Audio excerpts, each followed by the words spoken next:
Welcome, everyone. My name is Rich Jacob. I represent Western New York coaches, and we are here today to provide a coaching training on developing your coaching philosophy. We're thankful that we have the Community Foundation of the Ralph Wilson Foundation supporting us, along with Western New York coaches and Medaille College. I'm here today with our executive board. Please say hello to Coach Blair Lipsitz, our managing director, Kelly Piper, our director of sports psychology and wellness, and our director of performance, Coach Bob Bateson. We come together a number of times. This is part of a series of coaching trainings that we'll be doing throughout the year. This is training number 2. And before we start, we always like to remind everyone of our mission here at Western New York Coaches. Rooted in experience, research, passion, and creativity, the mission of Western New York Coaches is to foster excellence in performance and well-being of coaches, athletes, and teams through sports psychology, holistic education, mentorship, and professional development. Part of the quiz today: why did the football coach go to the bank? To get his quarterback. And there is a quarter, there's 25 cents for anybody who gets that right. So you can email us and we will send you the 25 cents. All of us as coaches work to develop an approach, our method, our coaching philosophy. Whether you have it written down or not, coach, you are developing, and it's ongoing, it's fluid, a coaching philosophy. Today, we're going to start from the beginning to talk about philosophy itself, which is a love of knowledge and the pursuit of wisdom. You know, every coach, again, inherently has their own personality, has their own way of understanding throughout their experiences. We start with the big 3, Socrates, Plato, and Aristotle. And of course, Socrates, to know thyself is the beginning of wisdom. We'll hear a little bit more about self-awareness shortly. And you see on the screen here, Plato, excellence is not a gift, but a skill that takes practice. And Aristotle, which is always a wonderful contemplation, we are what we repeatedly do. Excellence, then, is not an act, but a habit.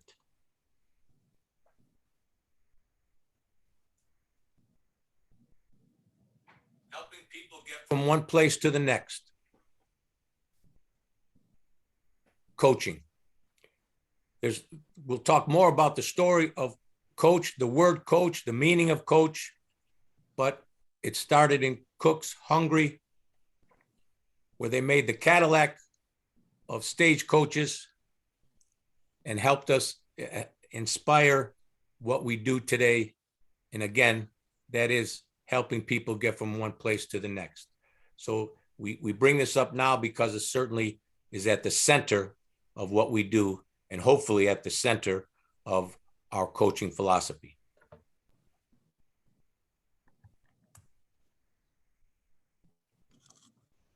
You know, starting with ourselves. First of all, we believe always be yourself. You can only be yourself, so always be yourself as a coach. Everyone is going to feel the genuine approach, and so many people, in their great efforts to do well, sometimes get away from who they are. So please keep that in mind. This Keirsey temperament scale is one way to learn a little more about yourself. You can go to Keirsey.com and take a quiz. I think it's about 72 questions. So I guess I call it a test. And it identifies one of these 4 temperaments.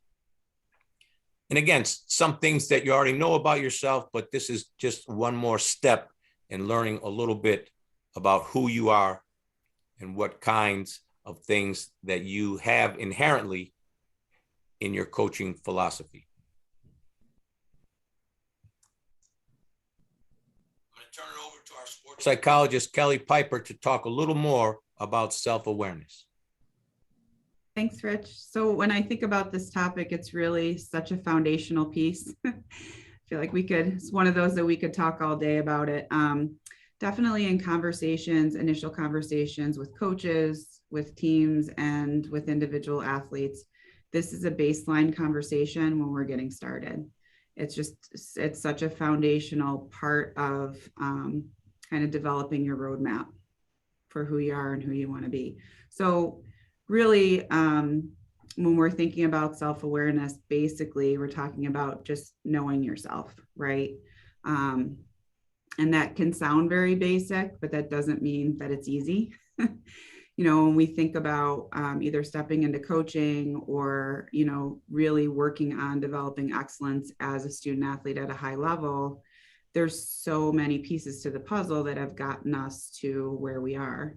And some of those are internal pieces and some of them are external influences, right? So when we're helping coaches to develop their own philosophy, kind of peel back the layers to build things back up and talk about, what experiences have you had when you've been coached? How have those experiences influenced, who you feel like you want to become as a coach? Kind of what's your North Star? Well, for a lot of coaches, they don't necessarily know that until they do the work because they're living their lives, right? They're just close to it. And the same conversation for student athletes. So the first thing that we talk about when we're talking about self-awareness is kind of understanding the difference between our personality, which is pretty static, right? And maybe going through some assessments or exploring that a little bit to understand a little bit more about who we are naturally. And then to discover a little bit about our behavior patterns, which can be more fluid or we can learn to flex, right? Really our thoughts, right? And our thought patterns influence our behavior patterns. And if we do those behavior patterns enough, they become habits, right? And so unless we really dig in and do the work to understand what those habits look like or those behavior patterns look like, it can be difficult to understand how we're communicating with others and to really understand what we want our coaching philosophy to be. So, and the other part of that conversation and, sitting across from someone, or even if, for our new coaches to think about yourselves journaling or having your athletes explore through journaling, where have your behaviors come from and what are they feeding for you? Most often our behavior patterns are feeding something, whether they're helping us move forward or they're holding us back. There's a reason why we're behaving the way that we're behaving, right? Sometimes it's to protect ourselves, right? From being vulnerable or from failing.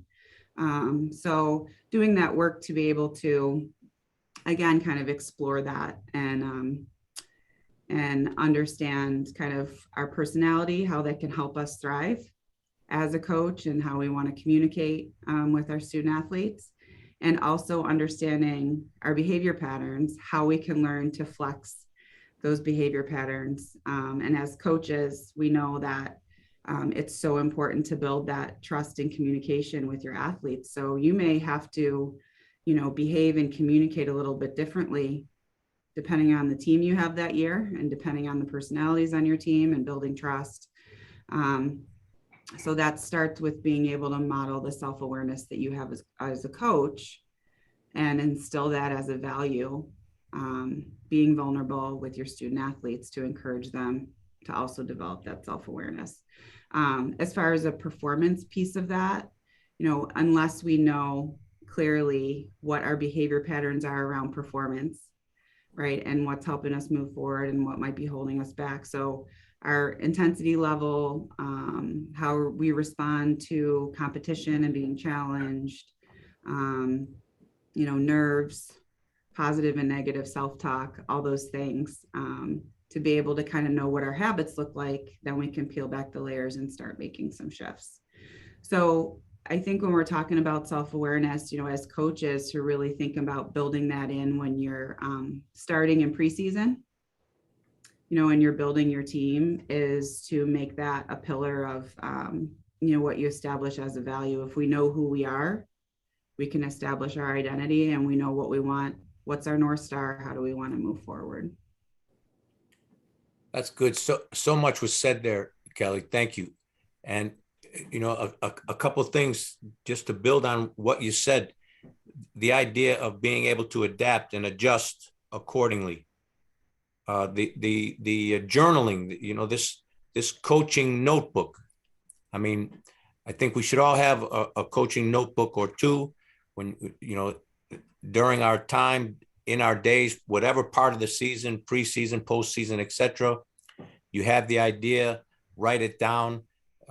Sometimes you get back to it, sometimes you don't, but let's remember the greatest genius of all time, Leonardo da Vinci, had 15,000 pages in his notebook, right? I think you set the foundation there, Kelly, because it's critical, right? It's where we are at that time, and then we work to where we're going and what's expected. So there was a lot said there, and thank you for that start. And you see the little puzzle piece here on top, coaches. This is again, this is an idea. These are ideas that we have. We're here as a resource. This, as Kelly was talking, she was coaching the coaches, and that's what we do here at WNY Coaches. We know that we have some experience. Yes, we have some expertise, but certainly we don't know it all. But we're here to share everything we do know and provide resources necessary for you to better your performance as a coach. Thank you, Kelly. Over 2,500 years ago, Sun Tzu, great general, wrote down 13 principles of war in the art of war. And it's still used today across disciplines, in sport, in business, of course, in the military. The first principle he speaks of and writes about is the moral law, which causes the people to be in one accord with their leader. And again, we're making some assumptions here, coaches, that maybe this is a piece that's going to be important for you. And I think I'm confident in saying that it should be, because certainly we all want to be on the same page, and we all want buy-in, as we use that term in coaching oftentimes. So again, this is simply said, it's concise, but one of the greatest challenges, right, for everyone to be on the same page. And we'll talk more about Sun Tzu throughout our trainings, but this is number one principle of the art of war, and very important in what we're talking about today.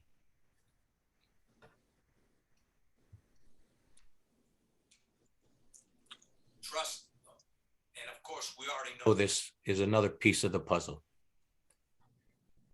I like what Phil Jackson said here. Good teams become great ones when the members trust each other enough to surrender the me for the we. And again, when we put together our coaching philosophy, we can do it by line item, one thing at a time, or we can write a narrative. Coaches, we take that notebook, take your journal, as Kelly talked about, and start to write down and rewrite what it is that you believe is your coaching philosophy. And today, again, we're sharing some of these components. More than likely, you already have somewhere in your arsenal, somewhere in your thoughts, and we're trying to bring light to each one. I'm going to turn it over to Coach Blair to talk about values and belief system. I want to share this: creating positive culture and focus on team chemistry was part of a coaching philosophy written by Blair that I read a couple years back. So Coach Blair, take it away, please. Yeah, thanks, Rich. When we're talking about developing a set of values within a coaching philosophy, I think I want to initially go back to that self-awareness piece that Kelly was talking about, because when you first think about coaching and you're first getting involved, the first thing that you do every time is think about former coaches that you've had. And then you think, oh, I respected them and now I want to emulate them. And it's important to understand that you have a completely different set of skills. You have physical, emotional, mental, than any other coach. And it's your job to take what makes you a great coach for your athletes and develop that instead of trying to fit into a mold of something that you've seen before. And we've said this before, but I think it's worth repeating that your athletes will respond to what is truly you. That's what they're going to connect with over and over again. You don't have to worry about so much. And I fell into this trap as a an early coach too, of sounding like you know everything about the game, because you don't, right? I mean, Rich, you've been coaching for how long? And I'm sure you still think you're learning about the game, right? That's Absolutely. why we love it. That's why we're in it. That's why we're here. What your athletes want and what they really and truly need, maybe most importantly, is a positive culture where they can feel safe to grow. That's what you want to cultivate. And that's where you want to start your coaching philosophy. One of the first personal steps to developing a coaching philosophy is by creating that set of values that we're talking about. They'll guide you, your athletes, your season, if you let them, and if you define them early on.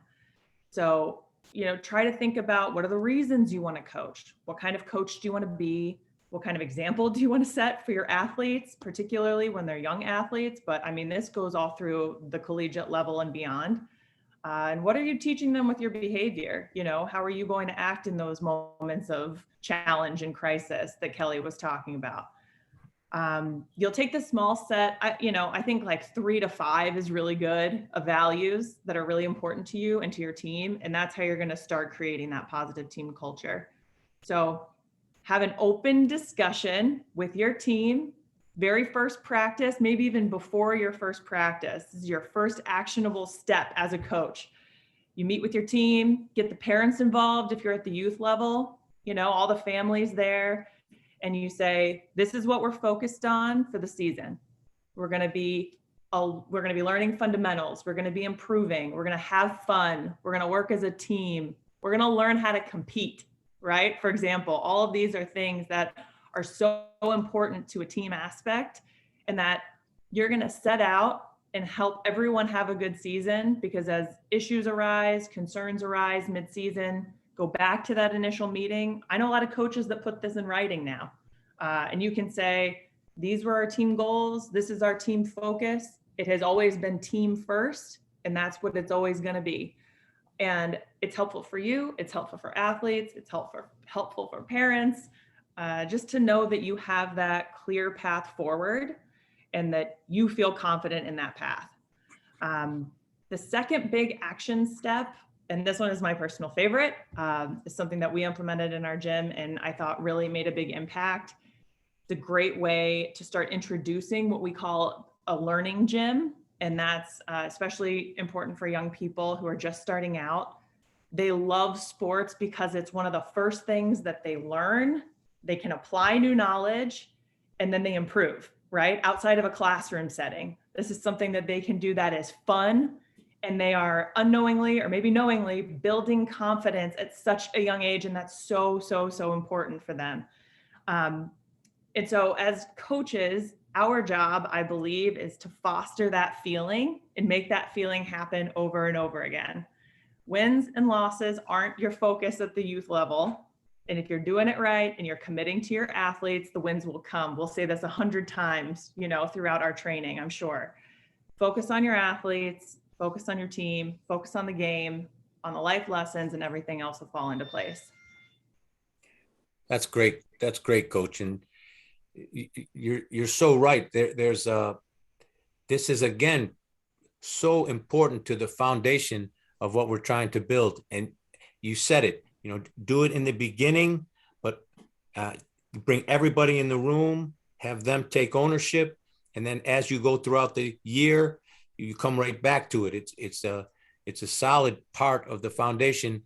And I like what you said too about keeping it maybe 3 to 5. Let's not let's not overdo the idea of identifying our values. But really important what you said about having everybody participate in identifying what those values are as a team.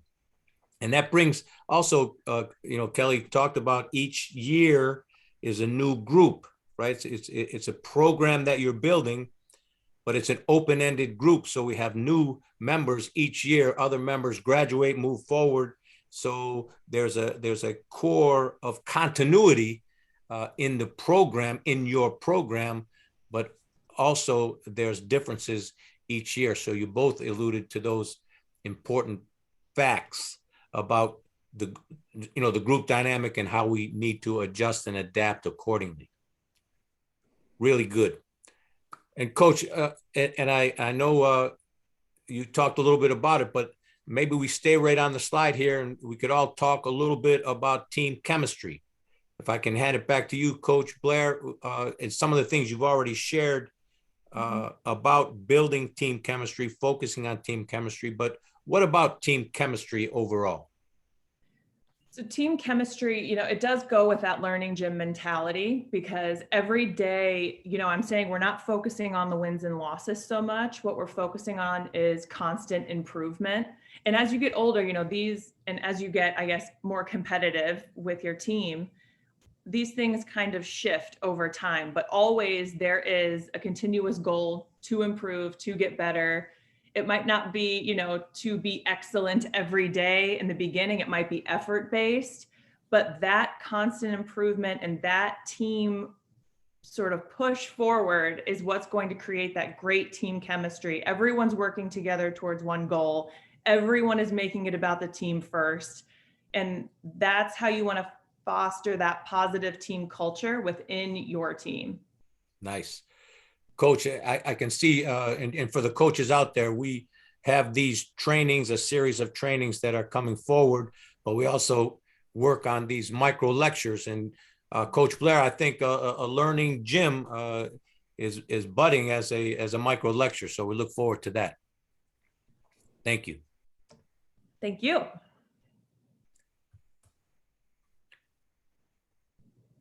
Talk a little bit about leadership style, because it has everything to do with learning about ourselves, knowing ourselves.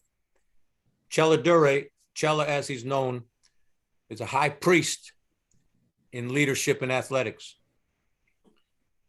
This group of styles here, I used this in my dissertation research and had the great pleasure of meeting Cella Dure. He righted my ship in the midst of conducting research on coaching behaviors and what led coaches to have success.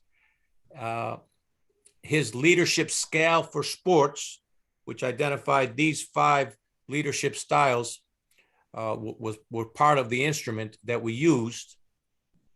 And it was about coaches' perceptions, what we think our style is. And sometimes after we, work through an instrument like this, we learn a little more about what we thought and what we really truly are. So that there's much to be said about our own perceptions as coaches. And certainly it's important to understand at least our strength in leadership styles. We see here training and instruction, democratic behavior, more relationship oriented, autocratic behavior, my way or the highway, if you will, social support, meaning, do we know our athletes? Do we know our students as people?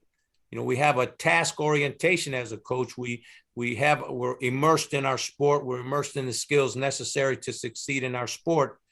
And sometimes coaches, we don't have the energy, or we don't take the energy to understand who we're coaching outside, off the field or off the court or off the ice. And I think that we know that that's very important.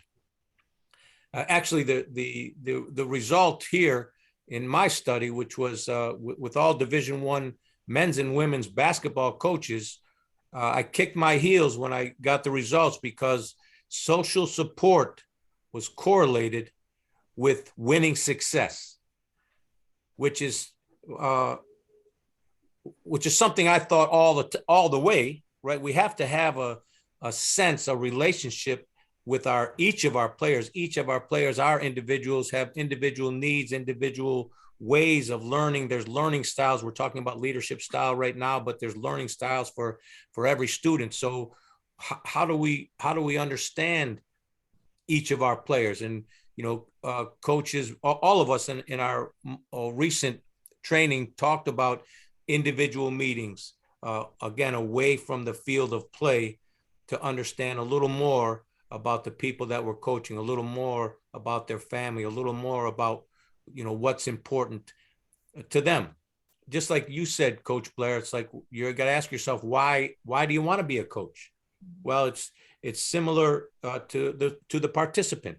Why do we want to be a member of a team? What are the most benefits that we feel we gain being a member of the team? So social support, and then of course, positive feedback of any kind can be good, but we always like to talk here at WNY Coaches about using positive psychology and nurturing what we want to happen, for our coaches, for our players, and for our parents in that light. I mean, Coach Blair, you talked about parents even at the youth level, but parents at every level, right? In the end, parents are involved, and it's nice to be able to involve them when there's a right time, a good time, and a productive time, right? That's more of a conversation. But so for more about your leadership style, please let us know,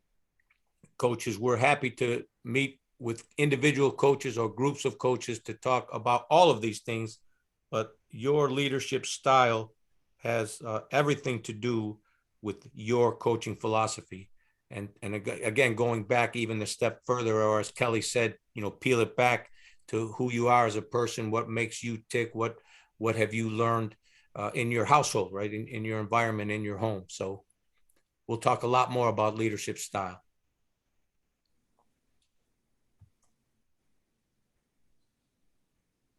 Expectation. Another piece, right? What are our expectations? This again builds on what Coach Blair was just talking about. What are our values? So we do have expectation for maximum effort, right? We want everybody to give everything they can every day. But it is a two-way street, Coach. We have to be able to look in the mirror and say that we are giving the same maximum effort that we're asking of our student athletes. And again, I'm certain coaches out there, we could all talk a lot about this, and we have those days, even in performances in games. I mean, most recently, I think it was Virginia in a basketball game the other day. Virginia beat Duke at the like 3 seconds to go, and Duke's coming off of the Duke, North Carolina, the last time that Coach K goes down Tobacco Road and plays North Carolina. Big moment for all of us basketball fans, college basketball fans, and Duke, rips North Carolina that day. But 2 days later, they get knocked off by Virginia at home. And Coach K was talking about just this right here. He said, well, we come off that win on Saturday, and we came today, and it looked like Virginia wanted it a little more. So he was talking about being able to bring forward maximum effort, and he was openly, acknowledging his own team not having that maximum effort, if you will, on that day. And so many dynamics come into play. We just talked about social support. So if someone comes in, we don't know what everybody's bringing into that practice. We try to say, you leave the rest of your life outside the locker room, lace up your shoes and stay focused, be immersed in the now, so you can bring full attention and maximum effort to what we're doing. But that's not always possible. Life happens. people have different things happening, whether it's relationship related, in college scene, it's, academically related. We have relationships that are going on. We have, this, the physical alone, the physical stress of being an elite, working towards becoming an elite athlete.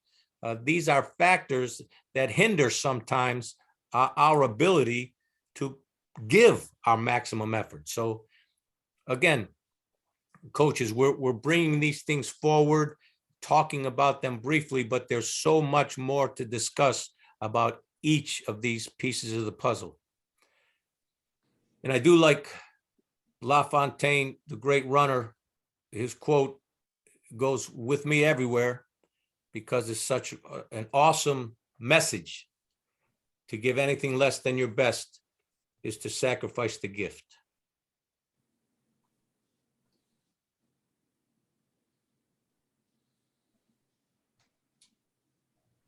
Another part of our approach, of our coaching philosophy, very important. Again, Dr. Albert Karen, another high priest, if you will, in group dynamics in sports, talks a lot about role clarification. Know your function. I had one of our coaches in my life, his name's Coach Roy Mano. He was an assistant coach at the time at the college level, and we were lined up and he had a clipboard in his hand, and he kind of walked to each individual, looked them right in the eye and said, "What's your function?" And then he went to the next person. "What's your function?" Then he slammed his clipboard and said it real loud after he was all done, just to, for effect. But it had an effect because I'm talking about it 40 years later. But the idea of coaches understanding the importance that each player needs to be clear on what their role is for that team that year. Again, going right back to Kelly in the beginning, each team is different. So although, again, perceptions, the coach, the player has an idea, this is, as a player, I can do this, these are my strengths, so this must be my role, because this is, they're a shooter. Again, basketball analogies, I'm sorry about that. We need other sport analogies. Coach Bateson can bring in some football, Kelly bring in some swimming, Blair, you got to bring in that volleyball and that third base stuff too. I want you to bring some of that third base stuff in. But this idea is again, challenging. All of these things, they have to, it's not easy. It's not supposed to be easy. And I don't think anybody out there thinks that it's easy. But this is, defining roles and redefining roles. Because in the first 3 weeks of the season, I could look someone in the eye, one of my players, and say, look, this is your role. This is what we need from you. What does the team need from you? Again, Phil Jackson says, once they leave the me and go to the we have to do what's best for the team. And that going back to the beginning of the year, Coach Blair, we identify these values. It's team first. We want you to think team first. Again, we understand it's easier said. But this idea of identifying the role early, a few weeks later, that role may change. So we need to clearly communicate on a consistent basis. We talk a lot about consistency here at WNY Coaches, and this is another example when we have to be consistent. And coach, we have to reevaluate more than once, more than twice on being clear on each individual's function. And that goes also for the assistant coaches, by the way, right? As a head coach, we have 4 people, we have 4 coaches on this call, and 4 people here. We have to do our best to understand each other and complement each other so we can bring forward all the knowledge and information that we can to assist our coaches in training. So who's on first?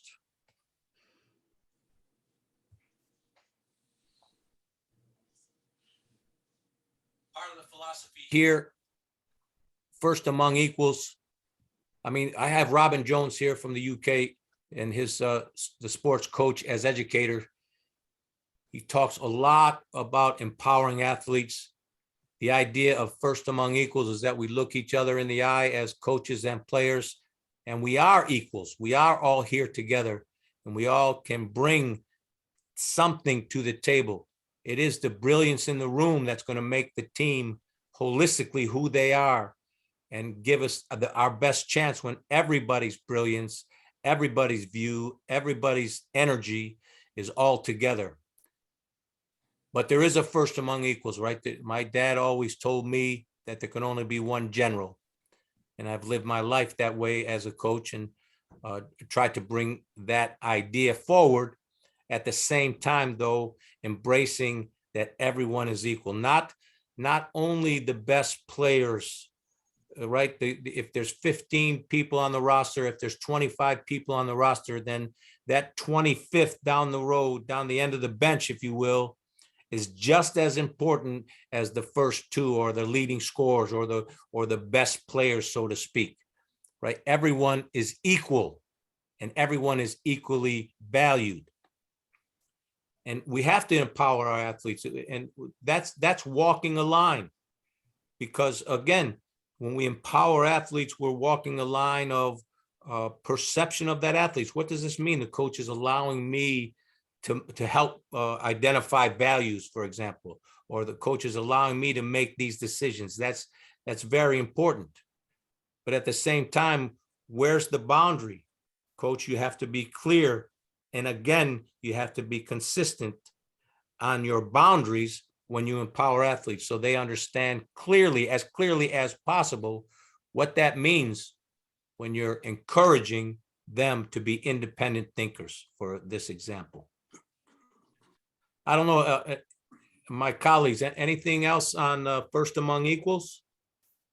I think assistant coaches as well, it's really important to include assistant coaches in anything that you do, because your team needs to respect them equally.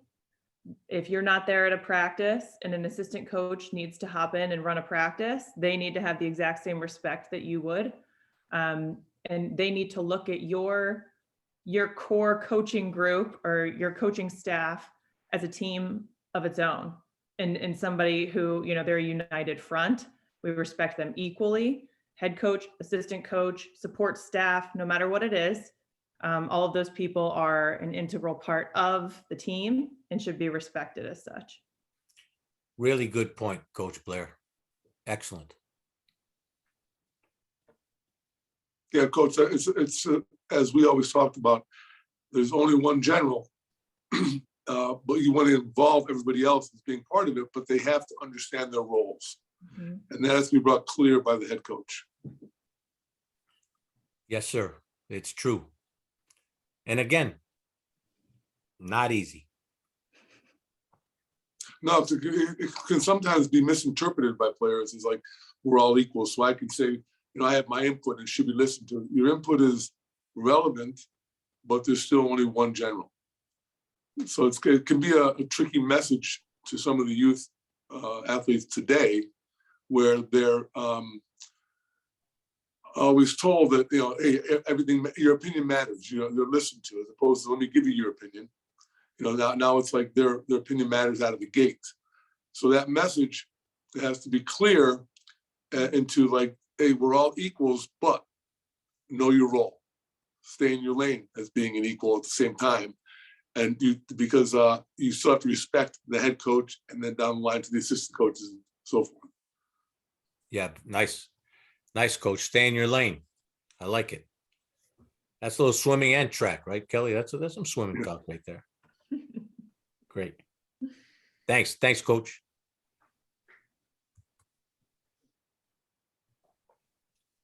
Method and discipline. Again, we're right back to consistency.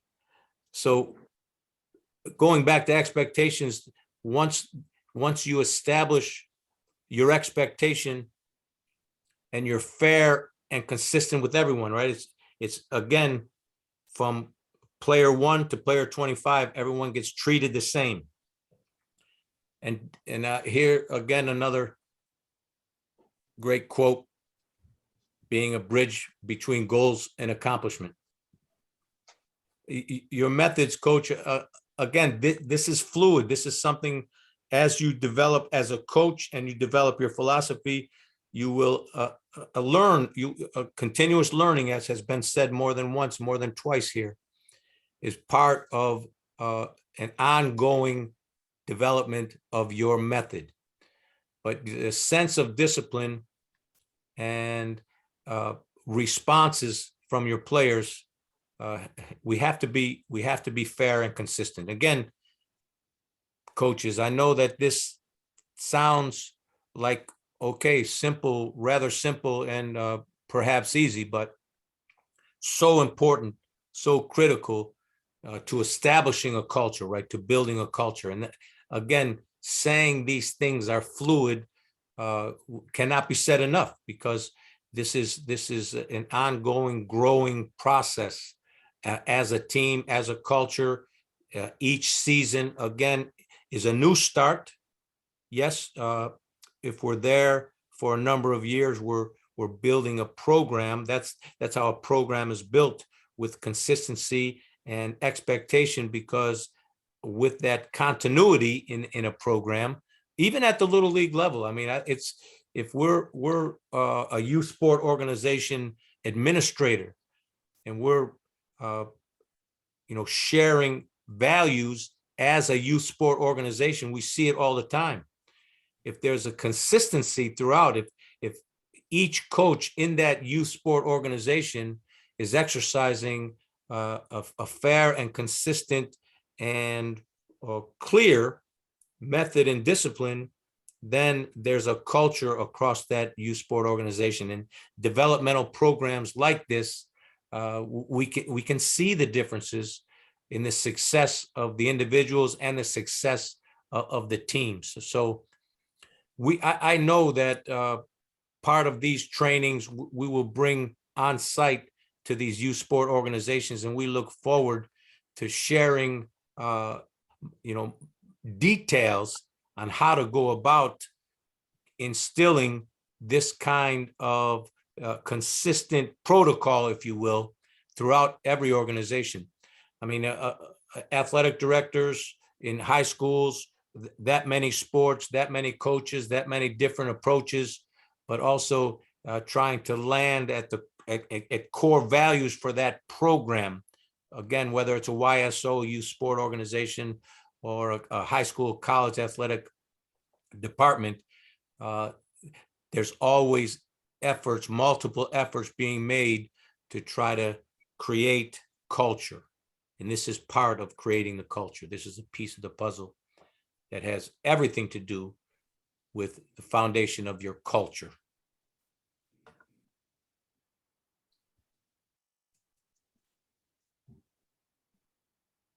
3 points here from the International Council for Coach Education. This was part of a ASP Sports Psychology Conference. Had a chance to meet these folks from Norway. There were 45 different countries represented at this particular conference. But I thought these were really good bullet points for our coaches. Challenging, unique personal growth. Talked about that in our social support discussion and more. And creating the environment, right, for individual and team performance. This is our climate.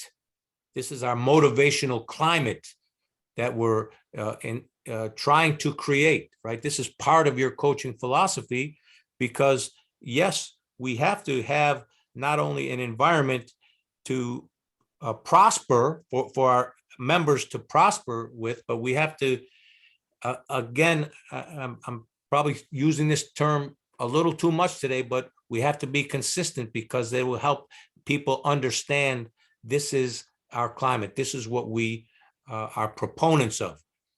And again, I think overall arching is positive psychology, right? Looking to develop and build on successes. We have to, yes, we have to identify strengths and identify areas for improvement always, as a team and for individuals. In creating this environment, again, there's a concept of entrainment. And has to do with expectation and understanding of the environment. So when your players are pretty clear on this is how we do things here, or this is the expectation that the coach has for all of us, then it makes it easier for them to grow and develop. So that's the idea of creating environment. And putting it all together, you know, from personal growth all the way to the physical, psychological, technical, and tactical preparation. I mean, again, there's a complexity there. There's much to discuss. But for today's lecture, we're kind of identifying here simply these three statements.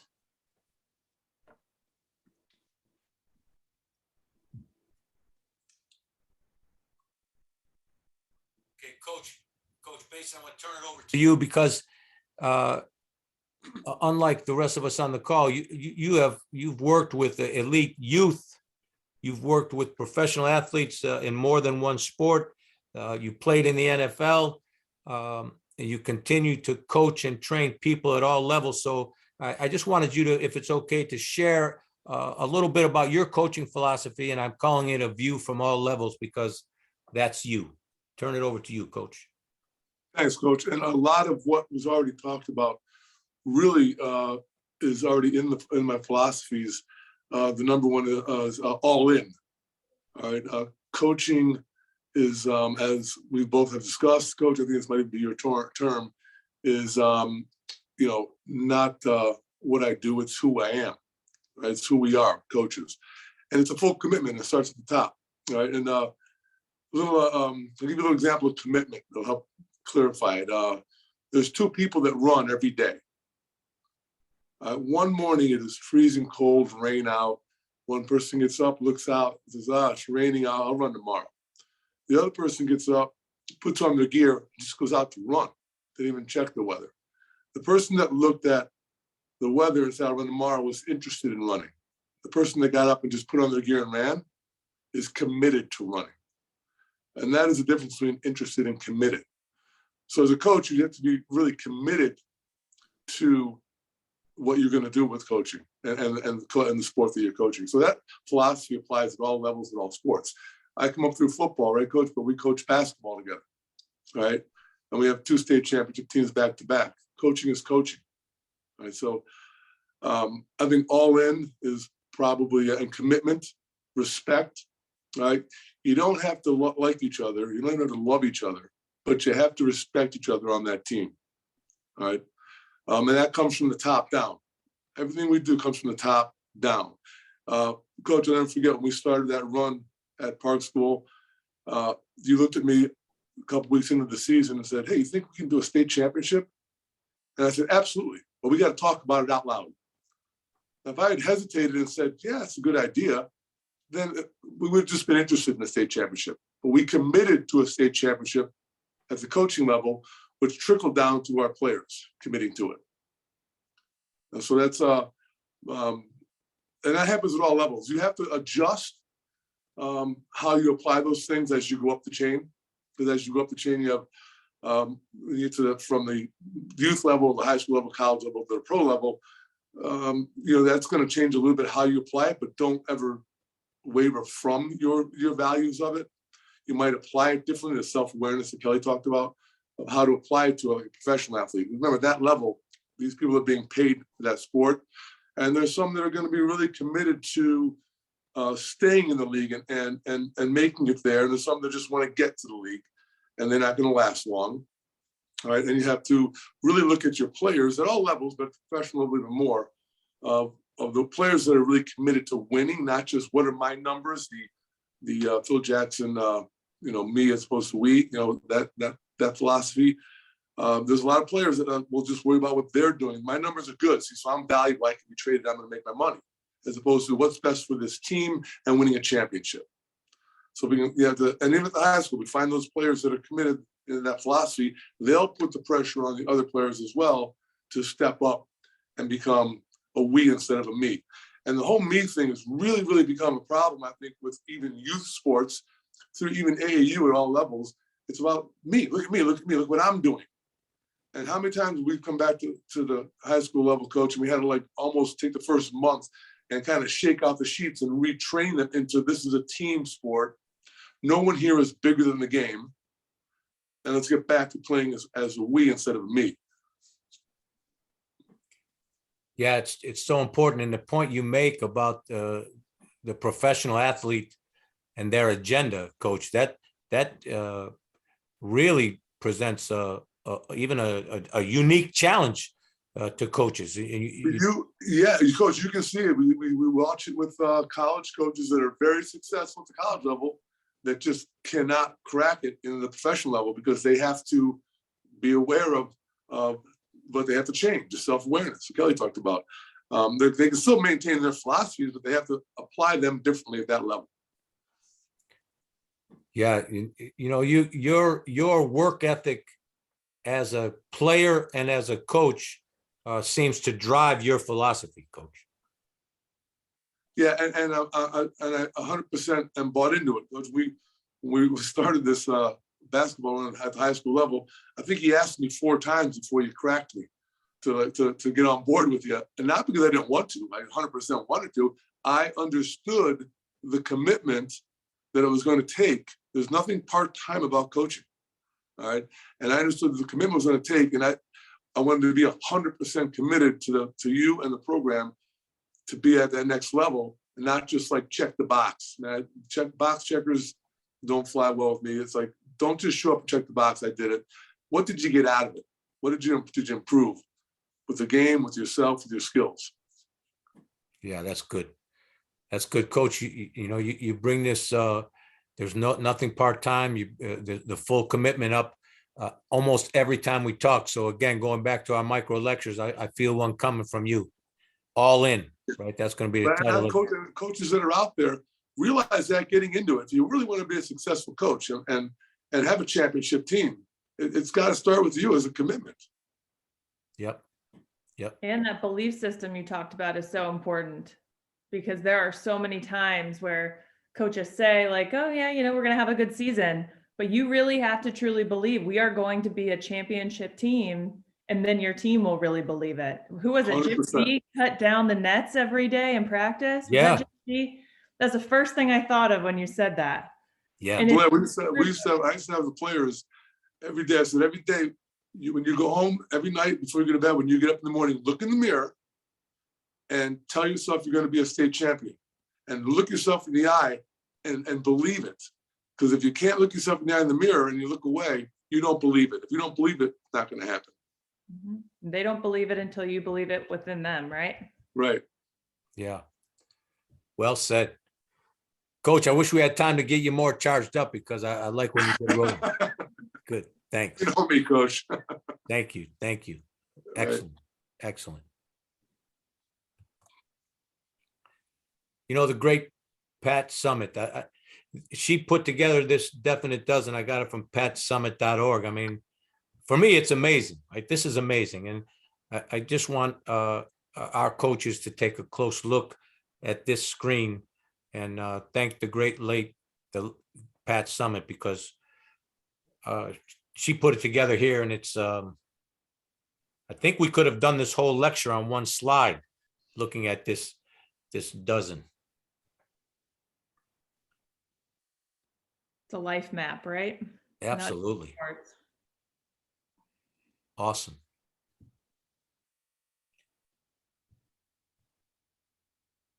Awesome. And it's a great site, by the way, coaches out there to learn from. She has some books. She has a lot of followers and people who carry forward her great coaching legacy. Awesome. Coach, can you send that to me? Sure. You got it.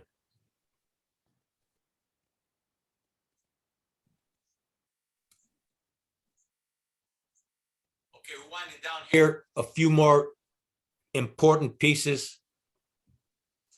I don't think much has to be said here about loyalty, except we all understand that it's important and seemingly hard to find. It's very true, being true to ourselves and true to who we are and true to our colleagues, true to our team. This idea of loyalty is, man, it is a highlight in life when you feel loyalty from others. And when you feel that, and when you have that inside your program, inside your team, it is a strong, strong pillar of what you are, who you are as a team, and what you are as a program.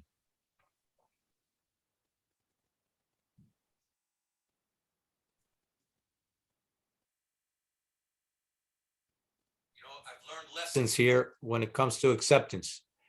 And I think, Coach Blair, you alluded to the idea of feeling a sense of responsibility as a coach and kind of having the answers and coming forward with, hey, I'm prepared. I'm prepared for this. And, we run into individuals as team members, even as assistant coaches, and they seem to rub you the wrong way. You're not in agreement with their approach. And I know personally, I've been stubborn with this with players. It's like, well, just because I feel strongly a certain way to get things done this way, and I believe it, and I know it to work, and I want to impart that wisdom to each of my players. And look, I know this can get us to the finish line and whatever we're talking about.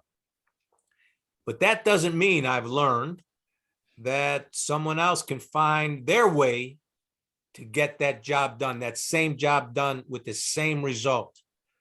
So you have to be keen as a listener of even not what's only being said, but what's not being said in people's actions. So this idea of acceptance, I think, goes a long way with nurturing, again, the empowerment of our team members and asking them to own what we're doing, asking them to make that commitment that we're talking about, but being able, Coach, to accept someone who's different than you, but perhaps getting the same job done. So if I could come out of this screen waving my caution flag, I would, my little yellow flag from NASCAR, because we have to be careful about our own thoughts, our own beliefs. But what's best for the team, Coach, sometimes is you have to accept some of these differences. So I know that's just a brief example, but I'm certain that you as coaches out there have some thoughts and have some experiences related to acceptance and your own ability, to accept each and every individual as the unique person they are. Very important.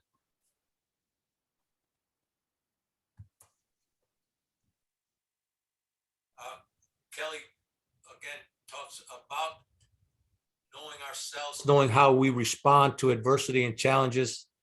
The great coach, we'll call him a great coach today, Walt Disney. I thought he had a great quote here. The flower that blooms in adversity is the rarest and most beautiful of all. Pretty awesome. He, come on, we all love Walt Disney, but now I love him even more. It was awesome. I think that goes back to team chemistry, though. What Blair was talking about is, it's difficult to allow that to happen unless you truly can accept each other and know each other's stories. You know who each other, the people sitting across from you, and you truly connect who you are as humans, right? And if you have that trust and that chemistry, then you can flourish in adversity. I think if you don't have that foundation built, it's really difficult to allow that to happen. Yeah, I agree. Such a great challenge. Kelly, practices are the ones that you're dragged out of the gym, right? Those are the ones you remember. You don't remember the ones that don't push you a little bit. Yeah, that's true. That's true. Brings us right back to those moments. Kelly, can I ask you to talk a little bit about resilience and how you approach your clients? Sure. So when we're talking about resilience, I think, again, there's a self-awareness piece and a vulnerability about that as well, is that, some of us may feel like when we're pushed, we don't necessarily know how or why we shut down. We know that there's a pattern there, that when we're pushed in a certain way, we're one of those people that has the ability to push through, or we're someone that, the skills are there and the potential is there, but for whatever reason, we shut down. And so resiliency is really being able to, show up each and every day, show up on the days when, it's tough to find the why, and to help, as coaches and as athletes, to be able to build the confidence in that process. So the resiliency comes from, being able to find confidence in reflecting back on the days when it was hard and you showed up anyway. Right. Or as a coach, having the trust with your athlete to be able to call that pattern and say, this is where I see that you're holding back right now. We're struggling with, that grit or resiliency. And, this is the pattern I see. This is where I see you falling short. And let's game plan together on how to figure out where that's coming from, and to find your why, to show up on the days when it's raining out, as Bob said, to not care whether it's raining, that it's about showing up for yourself regardless of the situation. That's resiliency. Awesome. Right? I'll tell you. Yes, I think, the great follow-up with that is success begins out of the comfort zone. Mm-hmm.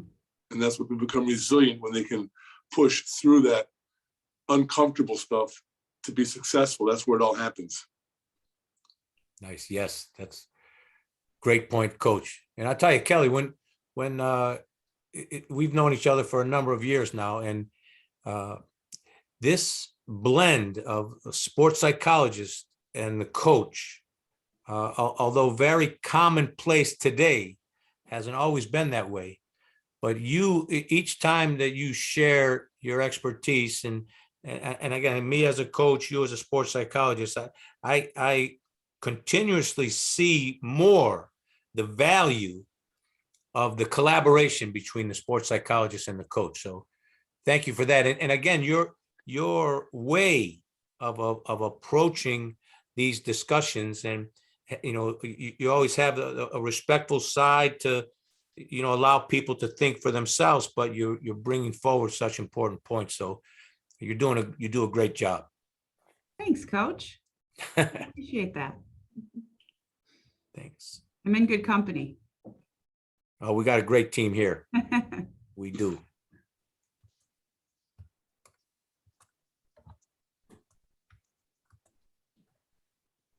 Speaking of, right, we wind it down with passion. I mean, it is truly an honor to coach.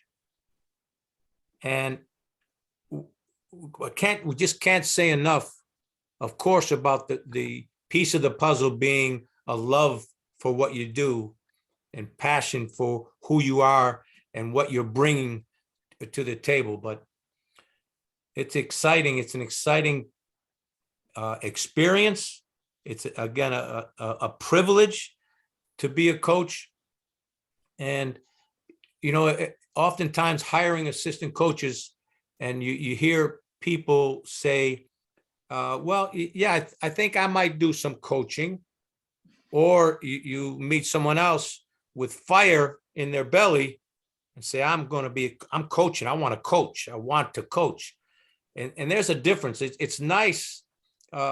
Many great players find their way to try out coaching.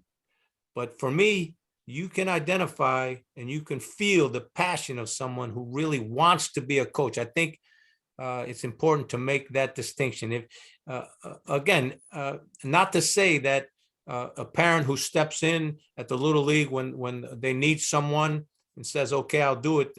We thank you. We want to help you, and we honor you for doing that. But for those who identify coaching as a vocation and have that fire, those are the people I think that have the best chance of finding success. And the success, again, is in the journey, is in the effort that we make. We're not going to do everything right, and we do not know everything, and we understand that, and that's why places like WNY Coaches being a resource to help coaches piece together some of the things they don't understand or want to learn more about are very important. And we look forward to bringing forward more of this information, current research, expertise, perspectives, if you will, to the coaching world.